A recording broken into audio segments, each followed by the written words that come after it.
Yo, what's up, Touchdown Nation? Today, we're going to talk about another press conference for the Miami Dolphins. We just did one of these videos the other day, and we were talking about Tua, and we did another video talking about his apology, and now shots fired by the head coach himself, Mike McDaniel.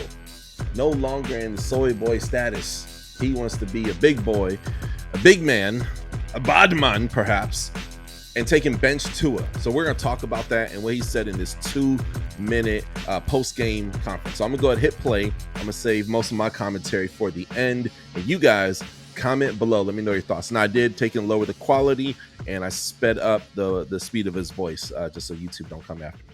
Let's get it. Hit and play now.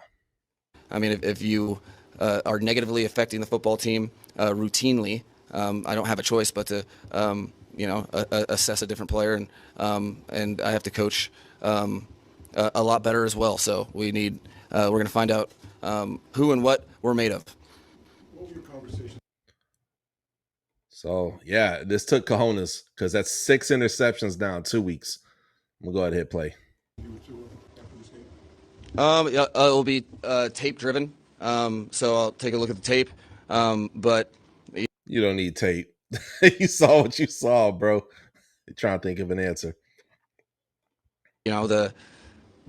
Before watching the tape, I don't want to over conclude anything. I think, but like you turn the ball over.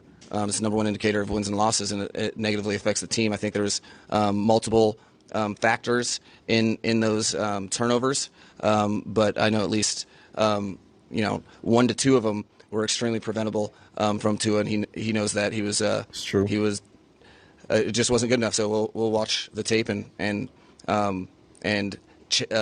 change our style of play if we have to. We'll do everything's on the table when you go to a game. Most important part of this, everything is on the table. So when you put Quinn Ewers in, everything is on the table. Let's say, I don't know, man, a quarterback has a bad game. They're not saying that to Patrick Mahomes. They're not saying that to a lot of people. They said that about Tua. Everything is on the table. I want everybody to hear that. I'm going to rewind that one more time. I'll just let it play through and I'll shut up. Good enough. So we'll watch the tape and change our style of play if we have to. We'll do everything's on the table. When you go to a game, you fully know that you have the capability to win and get handed a very, very humbling loss. That there's no ifs, ands, or buts about it. Guys need to be professionals. Guys need to step up to the plate. And every person, on our team, if you're saying it's not me, it's you. That's what I told the team. Guys need to step up and be professionals. So Tua, look, I'm starting to think Brian Flores was on to something.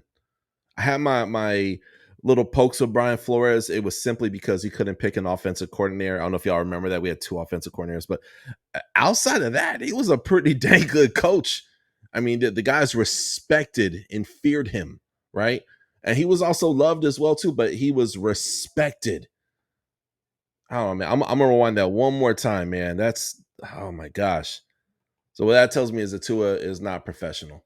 And then when Tua did that post-game presser, right, a week or so ago, and when he was pointing the finger at other people, remember, when you point your finger, there's 3 fingers pointed back at you, man. I'm gonna hit play. And every person, on our team, if you're saying it's not me, it's you. That's what I told the team. That's what I have to subscribe to, and we will be diligent in our both our cleanup of this game and the opponent for next week. All right, so I definitely do have my questions. Is Stephen A. Ross taking and paying this guy underneath the table?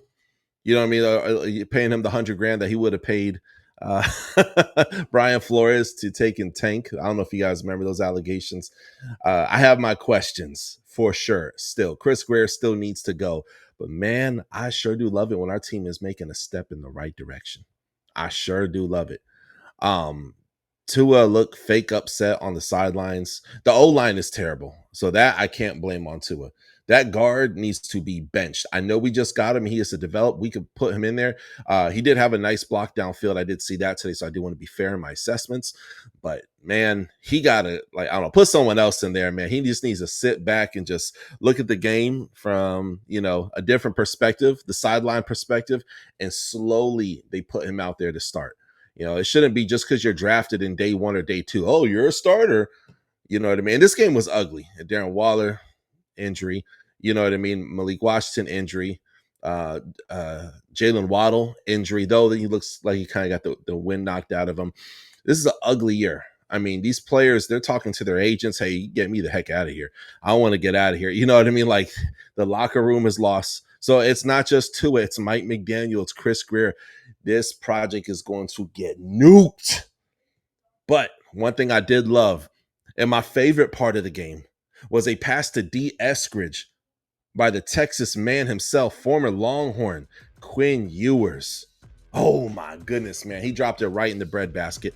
Of course, he did get sacked, and of course, he did get hit, and there was like this fumble that one of the offensive linemen caught. I did upload that on my YouTube short, so you can check out that highlight there.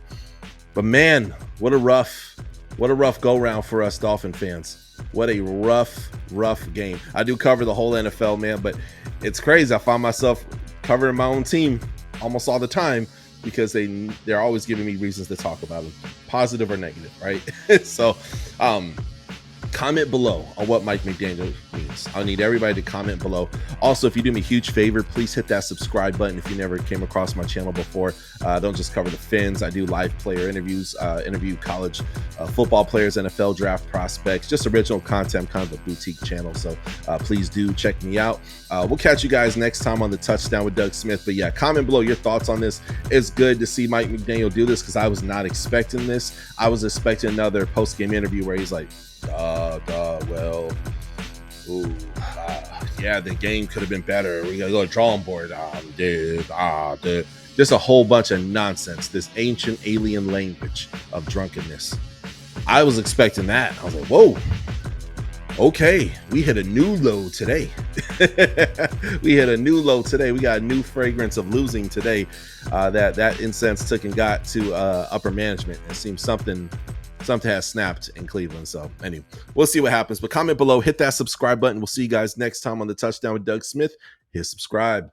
Thank you for watching another episode of the Touchdown with Doug Smith, where we have exclusive NFL content and exclusive NFL interviews.